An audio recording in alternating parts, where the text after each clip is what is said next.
Hello friends, good morning. आपके अपने YouTube channel study best education में आप सभी लोगों का स्वागत है। आशा करता हूं आप सभी लोग अच्छे होंगे। आज 26 अप्रैल 2020 के सभी टॉप करंट अफेयर्स के क्वेश्चंस एंड जीके के क्वेश्चंस को इस वीडियो में डिस्कस करेंगे, तो पूरा वीडियो आप लोग ध्यान से देखिए। चलिए एक मोटिवेशन थॉट्स के साथ आज का डिस्कशन स्टार्ट करते हैं। किसी ने एक कमाल की बात कही है, आप अपना भविष्य नहीं बदल सकते पर आप अपनी आदतें जरूर बदल सकते हैं, और निश्चित रूप से आपकी आदतें आपका भविष्य बदल देंगी। चलिए इस मोटिवेशन थॉट्स के साथ आज का फर्स्ट क्वेश्चन डिस्कस करते हैं। कौन सा राज्य वर्चुअल कोर्ट के जरिए अदालतों में सुनवाई करने वाला पहला राज्य बन गया है? तो वर्चुअल कोर्ट के जरिए उत्तर प्रदेश अदालतों में सुनवाई करने वाला भारत का पहला राज्य बन गया। ऑप्शन ए करेक्ट आंसर हो जाएगा। अब बात यह आती है कि ये वर्चुअल कोर्ट के जरिए अदालत में सुनवाई कैसे होती है।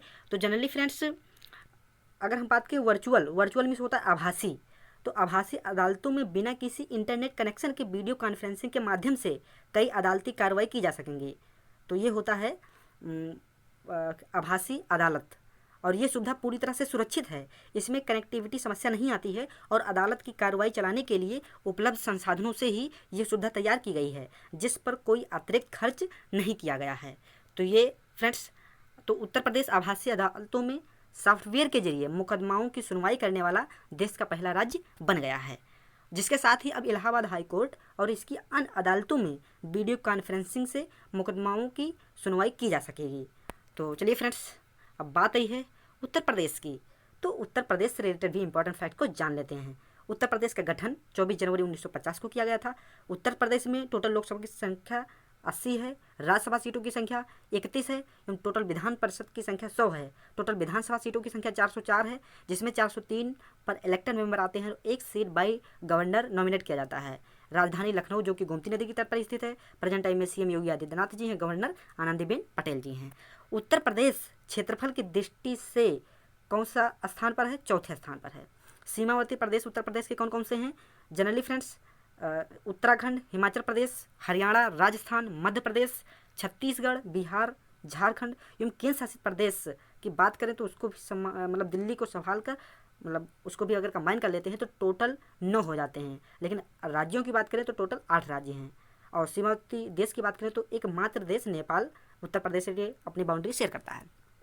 सर्वाधिक वर्षा वाला स्थान उत्तर प्रदेश का क्या है? गोरखपुर है। सबसे कम वर्षा वाला स्थान उत्तर प्रदेश का कौन सा है? मथुरा है। और जनसंख्या में उत्तर प्रदेश प्रथम स्थान पर है।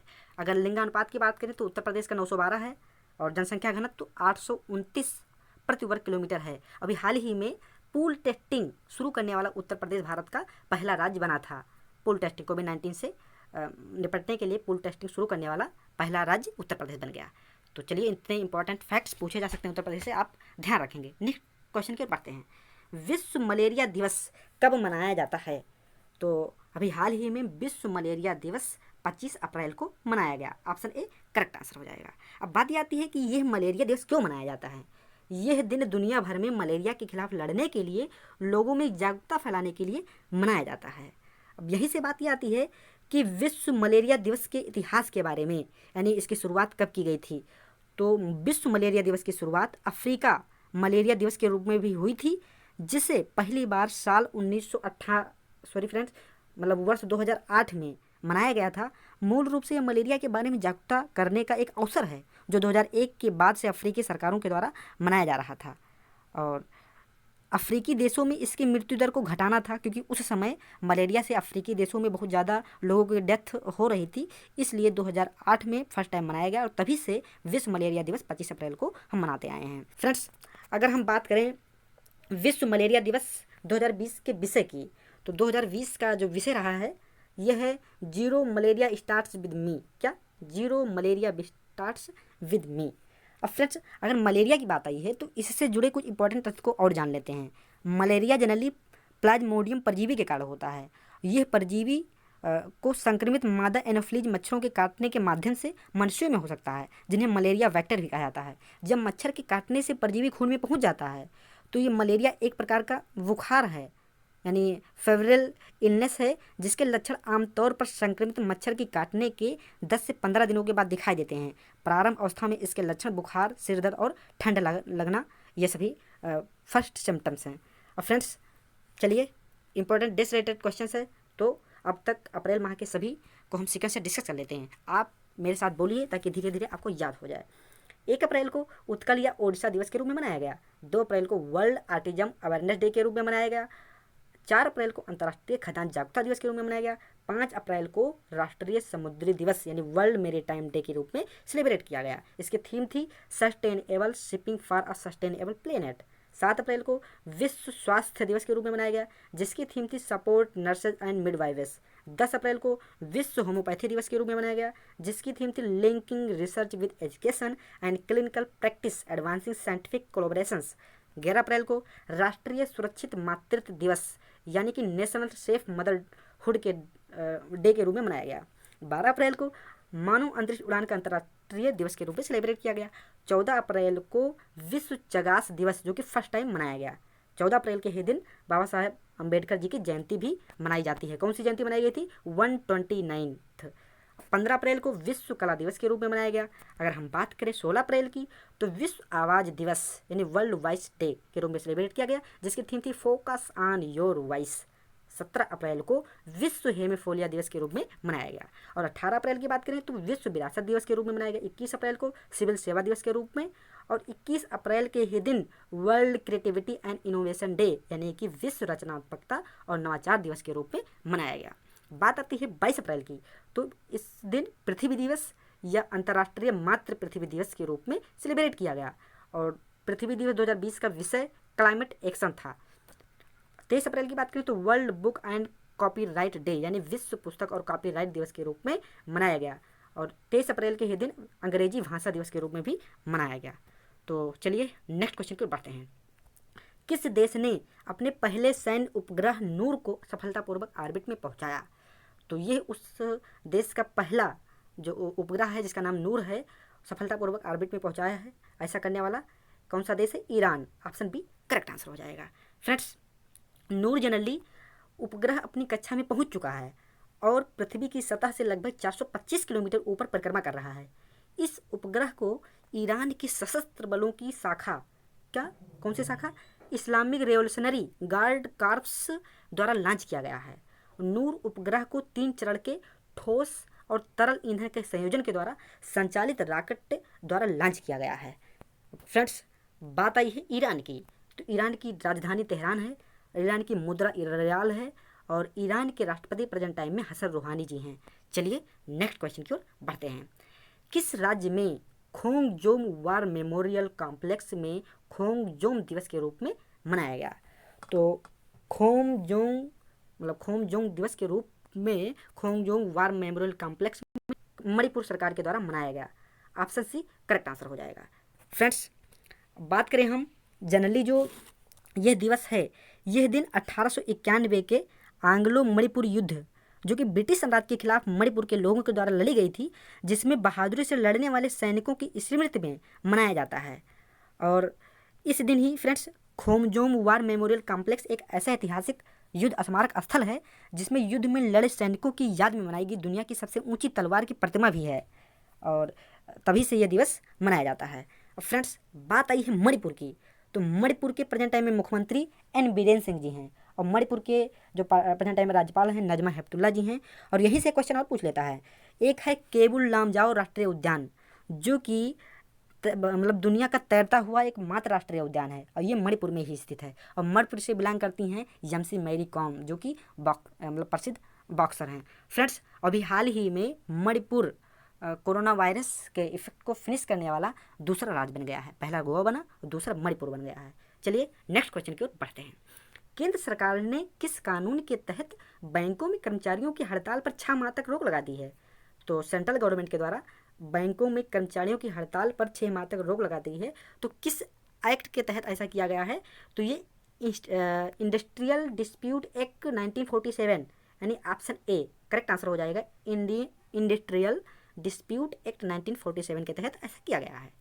और फ्रेंड्स, इससे अब कोई भी कर्मचारी और अधिकारी हड़ताल नहीं कर सकेंगे, और नया नियम जो है ये 21 अप्रैल से लागू हो गया है। चलिए नेक्स्ट क्वेश्चन की ओर बढ़ते हैं। चीन ने अपने मंगल अभियान का नाम क्या रखा है जिससे इसी साल भेजने की योजना है चीन की?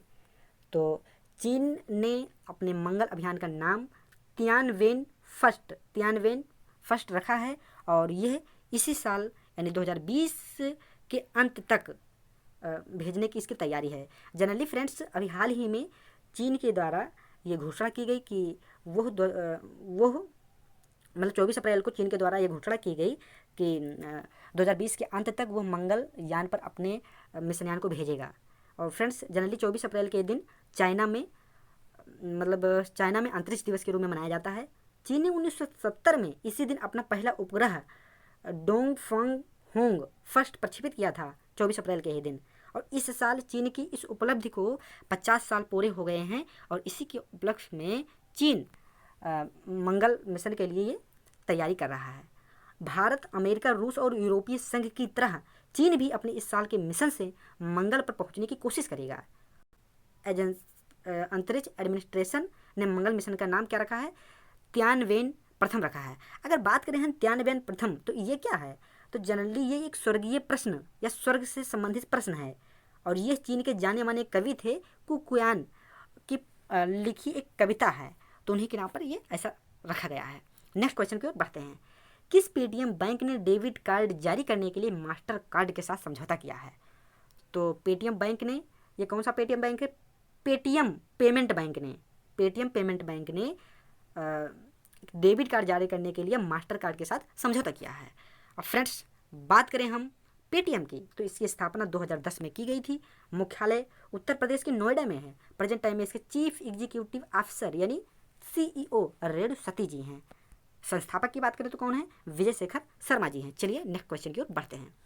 अभी हाल ही में केंद्रीय सतर्कता आयुक्त का पदभार किसने संभाला है? तो केंद्रीय सतर्कता आयुक्त का पदभार संजय कोठारी जी ने संभाल लिया। ऑप्शन ए करेक्ट आंसर हो जाएगा। फ्रेंड्स, अगर हम बात करें, अब बात ये आती है कि ये जो केंद्रीय सतर्कता आयोग है यानी सेंट्रल विजिलेंस कमीशन, ये क्या होता है? तो जनरली फ्रेंड्स, जो केंद्रीय सतर्कता आयोग है, ये भ्रष्टाचार गतिविधियों पर निगरानी रखने वाली एक स्वायत्त संस्था है। ये भारत में भ्रष्टाचार रोधी सर्वोच्च सरकारी निकाय है, जिसे 1964 में, कब? 1964 में सरकार में होने वाले भ्रष्टाचार से निपटने के लिए स्थापित किया गया था। और संसद के द्वारा 2003 में CVC पर वैधानिक दर्जा देने वाला कानून बनाया गया, जिसमें इसे स्वायत्त निकाय का दर्जा मिला, जो किसी भी कार्यकारी प्राधिकारी के नियंत्रण से मुक्त है तथा केंद्रीय सरकार के अंतर्गत सभी सतर्कता गतिविधियों की निगरानी करता है। तो ये है केंद्रीय सतर्कता आयोग। फ्रेंड्स, अब बात आई है केंद्रीय सतर्कता आयोग की यानी CVC। तो प्रेजेंट टाइम में इसके जो मुख्यालय है वो नई दिल्ली में है और इसका गठन फरवरी 1964 में किया गया था। चलिए नेक्स्ट क्वेश्चन की ओर बढ़ते हैं। अभी हाल ही में किस पूर्व ऑस्ट्रेलियाई क्रिकेटर का निधन हो गया? तो ये कौन जिनका निधन हो गया? ऑस्ट्रेलिया से बिलोंग करते हैं, ये ग्रीम वाटसन जी हैं और इनका भी हाल ही में निधन हो गया, जो कि ऑस्ट्रेलिया के पूर्व क्रिकेटर थे।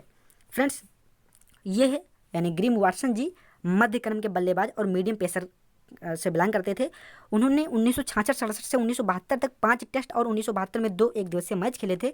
इस ऑलराउंडर को दक्षिण अफ्रीका के 1966 टू 1967 दौर पर रिप्लेसमेंट के रूप में जगह मिली थी, तो उन्हीं का हाल ही में निधन हो गया। अब बात आई है ऑस्ट्रेलिया की, तो ऑस्ट्रेलिया की कैपिटल कैनबरा है और ऑस्ट्रेलिया की करेंसी ऑस्ट्रेलियन डॉलर है। और चलिए हम नेक्स्ट क्वेश्चन की ओर बढ़ते हैं। किसके द्वारा फाइलों के संचालन के लिए ई कार्यालय ऐप लॉन्च किया गया है? तो फाइलों के संचालन के लिए ई कार्यालय ऐप जो है ये है CISF के द्वारा लॉन्च किया गया है। ऑप्शन ए करेक्ट आंसर हो जाएगा। फ्रेंड्स, अब बात ये आती है कि जो CISF है इसकी फुल फॉर्म क्या होती है? इसकी फुल फॉर्म है सेंट्रल इंडस्ट्रियल सिक्योरिटी फोर्स और इसी के द्वारा ई कार्यालय नामक एक ई ऑफिस यानी ई कार्यालय यानी ई ऑफिस एप्लीकेशन लॉन्च की गई है। यह एप्लीकेशन की बात करें तो बिना छुए CISF की फाइलों और दस्तावेजों की आवाजाही को सक्षम बनाने में मदद करेगी। और यह कदम कई व्यक्तियों के द्वारा लगातार फाइलों को छूने के कारण कोरोना वायरस संक्रमण होने के खतरे को देखते हुए उठाया गया है। बहुत ही अच्छा कदम है फ्रेंड्स। चलिए तो फ्रेंड्स, अब चलिए कल की वीडियो को भी हम 2 मिनट में डिस्कस कर लेते हैं। वर्ल्ड गेम्स के 2022 संस्करण का नया लोगो जारी किया गया है, तो इसका आयोजन किस देश में किया जाएगा? अमेरिका में किया जाएगा। नेक्स्ट क्वेश्चन, अंतर्राष्ट्रीय पंचायती राज दिवस कब मनाया जाता है? तो ये 24 अप्रैल को मनाया जाता है। नेक्स्ट क्वेश्चन, लॉकडाउन के बाद उत्तर भारत में वायु प्रदूषण 20 साल में सबसे निचले स्तर पर पहुंचा, इसका आकलन किसके द्वारा किया गया? नासा के द्वारा किया गया। नेक्स्ट क्वेश्चन, किस खिलाड़ी को विश्व बैडमिंटन महासंघ आई एम बैडमिंटन जागरूकता अभियान के लिए ब्रांड एम्बेसडर चुना गया है? पीवी सिंधु जी को चुना गया है। नेक्स्ट क्वेश्चन के बढ़ते हैं, किस देश में बिल्लियों में कोरोना संक्रमण के मामले सामने आए हैं? तो कहाँ? यूएसए में सामने आए हैं। नेक्स्ट क्वेश्चन, शांति के लिए बहुपक्षीयता एवं कूटनीति हेतु अंतर्राष्ट्रीय दिवस कब मनाया जाता है? तो ये 24 अप्रैल को मनाया गया। किसके द्वारा कम लागत वाली कोविड-19 फेलुडा टेस्ट किट विकसित किया गया है? ये CSIR और IGIB यानी उपयोग दोनों के द्वारा विकसित किया गया है। केंद्रीय मानव संसाधन विकास मंत्री रमेश पोखरियाल निशंक जी ने विश्व पुस्तक और कॉपीराइट दिवस के मौके पर किस नाम से एक नया लोगो यानी नया अभियान की शुरुआत की है? तो has my book my friend के नाम से इसकी शुरुआत की गई है। नेक्स्ट क्वेश्चन, जम्मू और कश्मीर राज्य विधिक सेवा प्राधिकरण ने सर्व द सीनियर्स इनिशिएटिव के तहत एक हेल्पलाइन शुरू की है। यह पहल किसके मार्गदर्शन में की जाएगी? तो न्यायमूर्ति गीता मत्तल और न्यायमूर्ति राजेश बिंदल इन दोनों के नेतृत्व में की जाएगी। नेक्स्ट क्वेश्चन, किसी वीडियो कॉन्फ्रेंस के माध्यम से कोविड-19 नमूनों को इकट्ठा करने वाली भारत की पहली मोबाइल BSL-3 VRDL लैब नामक मोबाइल लैब लॉन्च किया है? तो राजनाथ सिंह ने लॉन्च किया है। नेक्स्ट क्वेश्चन, हाल ही में उषा गांगुली जी का निधन हो गया, वह किस क्षेत्र से संबंधित थी? तो रंगमंच निर्देशक, अभिनेता, सामाजिक कार्यकर्ता यानी उपयुक्त सभी करेक्ट आंसर हो जाए। नेक्स्ट क्वेश्चन, ईरान के एलरजा फिरोजा ने बंटर बिलिट कप के फाइनल में किसे हराया? तो मैग्नस कार्लसन को हराया। तो फ्रेंड्स, इतने इंपॉर्टेंट क्वेश्चंस कल की भी हमने डिस्कस कर लिया। आशा करता हूँ आप सभी लोगों को ये वीडियो जरूर अच्छी लगी होगी। अगर वीडियो अच्छी लगी हो तो प्लीज़ एक लाइक के साथ अपने फ्रेंड्स जोन में जरूर शेयर करें, और अगर आप चैनल पर पहली बार हैं तो प्लीज़ चैनल को सब्सक्राइब करना बिल्कुल न भूलें और बेल आइकन पर जरूर प्रेस कर दें ताकि डेली करंट अफेयर्स के वीडियो की नोटिफिकेशन आपको समय के अनुसार मिल जाया करे। फ्रेंड्स, इस वीडियो की PDF आप टेलीग्राम ग्रुप से प्राप्त कर सकते हैं और वहाँ सभी PDF आपको एक साथ मिल जाएंगी, जिसका लिंक मैंने डिस्क्रिप्शन बॉक्स में दे दिया है। तो फ्रेंड्स, वीडियो देखने के लिए आप सभी लोगों का बहुत बहुत धन्यवाद। जय हिंद, वंदे मातरम।